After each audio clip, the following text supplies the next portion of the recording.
مجھے اب دنیا میں کوئی رہنے کی خواہش نہیں ہے سوائے اس کے کہ میں کہتا ہوں کہ جتنا میں ڈیلیور کر سکتا ہوں نا، اور جتنا میں ان باطل فرقوں کو اور شیطانی راستوں کو للکار سکتا ہوں وہ میں خود کر کے جاؤں. ویسے تو اتنے اسٹوڈنٹ پروڈیوس ہو گئے کہ وہ چلائیں گے، لیکن میں کہتا ہوں میں جتنی بیسٹ ایفرٹ پٹ کر سکتا ہوں وہ کر دوں.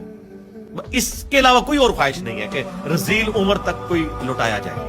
انجینئر کے خلاف بھرپور احتجاج کریں، اس کے چینل کو بند کرو، ان سبسکرائب کرو، یہ بندہ ہمیں نہیں چاہیے. طارق مسعود صاحب کے لیے تو میری اسپیشل ریکویسٹ ہے، ان کے لیے دعائیں ہیں.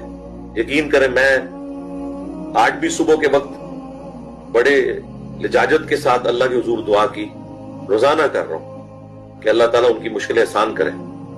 میں پرسنلی بہت زیادہ دکھی ہوں ان کے حوالے سے، حقیقت بات ہے، کیونکہ میرے دل میں ان کے لیے محبت کا جذبہ اس حوالے سے ہے کہ ان میں وقت کے ساتھ ساتھ کافی تبدیلی آئی ہے.